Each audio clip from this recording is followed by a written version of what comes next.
Kamrej sugar મિલ ખાતે આજ રોજ મહત્વની બેઠક મળી હતી। સંયુક્ત રાષ્ટ્ર સહકારિતા વર્ષ 2025 અંતર્ગત બેઠક મળી। બેઠક કામરેજ સુગર મિલના ચેરમેન અશ્વિન પટેલની ઉપસ્થિતિમાં મળી હતી। યોજાયેલી બેઠકમાં સુગર મિલના ડિરેક્ટર અને મોટી સંખ્યામાં સભાસદો હાજર રહ્યા હતા।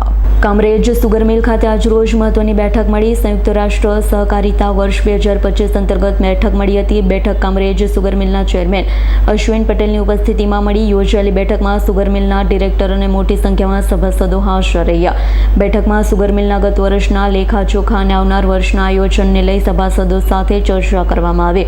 બેઠકમાં શેરડી, રોપાણ અને ભાવ બાબતે પણ ચર્ચા કરવામાં આવી। સભાસદો સાથે મળેલી બેઠકમાં બંધ પડેલી માંડવી સુગર મિલને લઈને પણ ચર્ચા કરવામાં આવી। ખાલી ગયેલી માંડવી સુગર મિલને પણ કામરેજ સુગરે પોતાની શરતો સાથે ખરીદવાની તૈયારી દર્શાવી છે।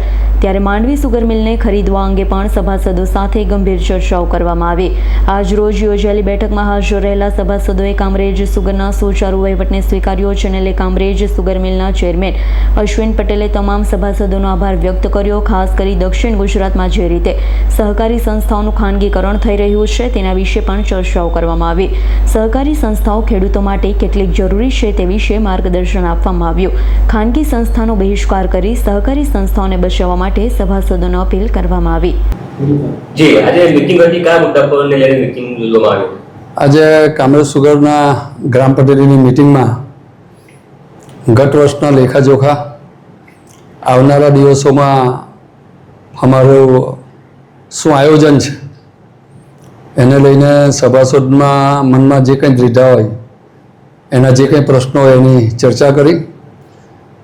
ખાસ કરીને રોપાણ અને કટિંગ બાબતની ચર્ચા થઈ, ભાવ બાબતની ચર્ચા થઈ અને જે રીતે માંડવી સુગરનું ખાનગીકરણ થાય છે એ સહકારી ધોરણે રહેવી જોઈએ અને કામરેજ સુગર ફેક્ટરી અને એના સભાસદો, એના સંચાલકો સાથે મળીને એ સુગર ફેક્ટરી વેચાતી લેવા માટે સરકારશ્રીમાં જે લાગી છે, વાત કરી છે, એ અમારી શરતે જો સરકાર સંમત થતી હોય તો આવનારા દિવસોમાં એ sugar factory, Kamrej sugar factory લેવા માટે પણ રેડી છે અને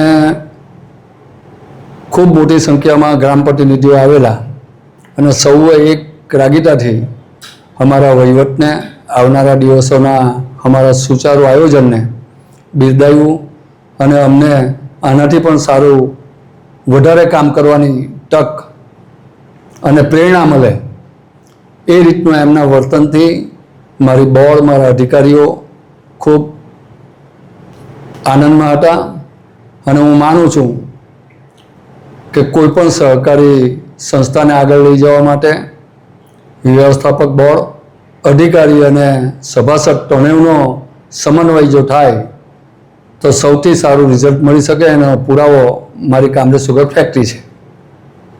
bureau report S9 news Surat.